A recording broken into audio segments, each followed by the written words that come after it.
उन लोगों का तो कतई आवश्यकता हमें नहीं है जिनकी हैसियत सिर्फ इस वजह से होती है जाकर के कि वो आकर के कांग्रेस को गाली दे और उसके बाद क्या नाम बेहिस तरीके से हंसे, ये करे, इसका कोई मतलब नहीं है। ये जो भी शख्स हो, ये इंसान है, जानवर है, मुझे नहीं पता। तुम इस वक्त बिल्कुल नाअहल, नाजेबा और बहुत ही घटिया किस्म के इंसान हो। पता नहीं किस माँ बाप के बच्चे हो तुम जो देखिए इतना माता पिता तक नहीं जाना चाहिए। कुछ कहना चाहते कालिमुल हाफिज कुछ कहना चाह रहे हैं या नहीं है ये मुझे नहीं पता।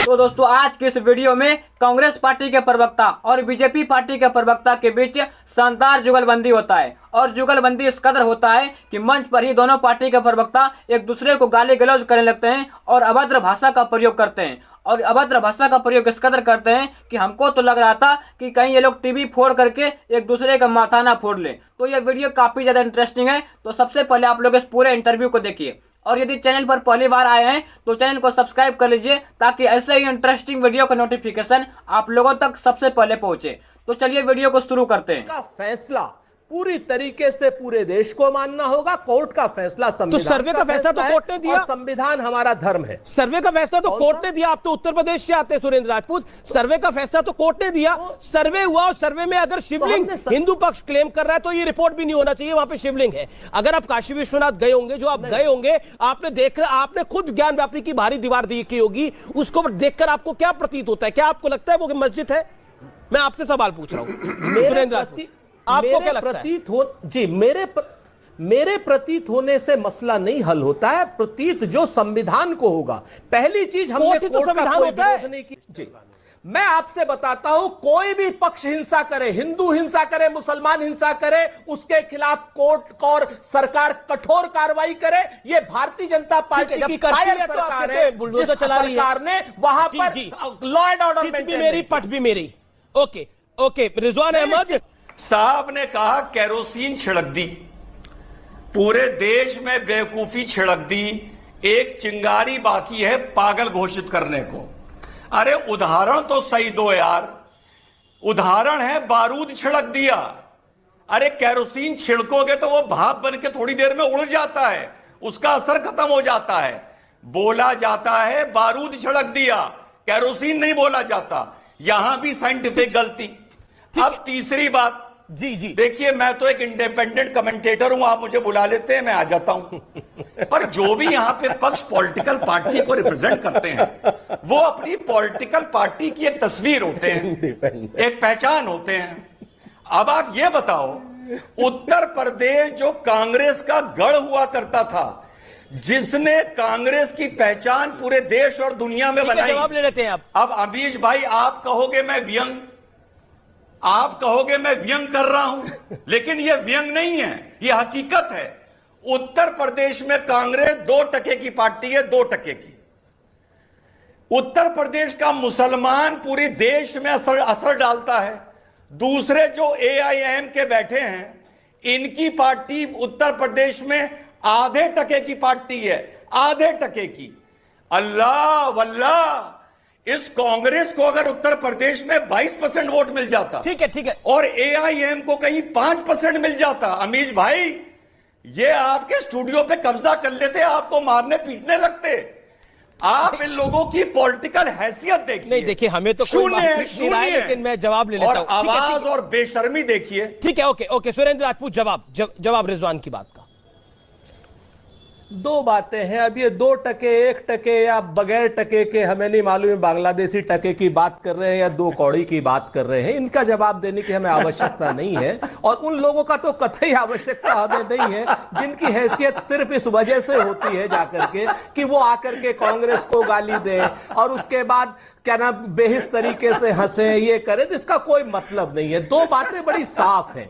लोकतंत्र में जिनको आस्था नहीं है वही किसी पार्टी को 2% की पार्टी कह सकते हैं। लोकतंत्र में तो अगर किसी को 1 वोट भी मिला हो तो वो आदमी जो है उतना ही बराबर का होता है जितना 303 जिसके पास एमपी हो। एक बात।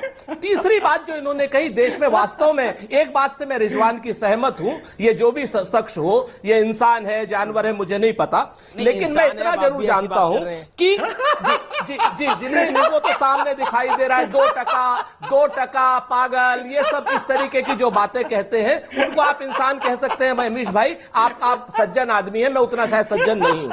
मैं तीसरी बात आपसे जो कह रहा था कि यहां पर बारूद, ये बात ये सही कही इन्होंने, केरोसिन की जगह पर जो बारूद कहा है वो बिल्कुल सच है कि देश में जिस तरीके से 90% बहस हिंदू मुसलमान, भारत पाकिस्तान, मंदिर मस्जिद और ये सब है, इसमें सच में बारूद बिछा दिया है भारतीय जनता पार्टी ने, AMIM। 30 सेकंड में आप बोले काउंटर। तो ये 2% के लोग, 0% के लोग, इनको आप हमारे साथ भिड़ाते हैं, तो मेरे साथ मुझे एक आपसे रिक्वेस्ट है कि कम से कम ऐसे लोगों की बात का तो जवाब मत मांगा कीजिए। ठीक है रिजवान 30 सेकंड। 10 सेकंड। जी रिजवान। अमीश भाई, बड़ी सिंपल बात कर रहा हूं। आप बड़ा प्यार करते हैं हमसे, आपके कोऑर्डिनेटर अक्सर हमें फोन करते हैं, हम सुनते हैं, हम कहते हैं नहीं नहीं नहीं नहीं ये टॉपिक मुझे सूट नहीं कर रहा, नहीं नहीं नहीं मैं इस टॉपिक में इंटरेस्टेड नहीं हूं। बहुत अक्सर होता है सब चैनल के साथ। अमीश भाई, अरे यार अगर तुम हिंदू मुस्लिम में इंटरेस्टेड नहीं हो, अगर तुम इस तरह की बहसों में इंटरेस्टेड नहीं हो, अगर तुम इसको महत्वपूर्ण नहीं मानते हो, तो टीवी पे चमकने के लिए 2% की पार्टी होने के बावजूद आ क्यों जाते हो भाई? आना बंद कर दो। जबान सवाल के बात करो रिजवान, जिस तरीके की बदतमीजी का मुजाहिरा तुम कर रहे हो, तुम इस वक्त बिल्कुल नाअहल, नाजेबा और बहुत ही घटिया किस्म के इंसान हो। देखिए हम सबको बुलाते हैं, हम आपको बुलाते हैं, हम उनको भी बुलाते हैं। पता नहीं किस माँ बाप के बच्चे हो तुम जो देखिए इतना माता पिता तक नहीं जाना चाहिए।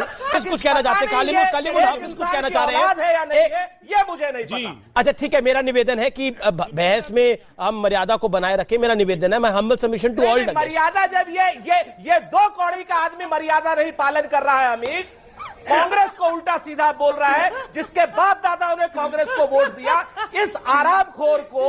अरे आप इस तरह की भाषा इस्तेमाल कर रहे हैं, मुझे इजाजत है। अब देखिए इस तरह की भाषा हम क्यों बोल रहे हैं? अमीश देवन मुझे इजाजत है। अरे एक सेकंड मैं आपको, कलीमुल हाफिज आपको इजाजत है? एक सेकंड कलीमुल हाफिज मैं आपको इजाजत दूंगा, मुझे 30 सेकंड दीजिए ना।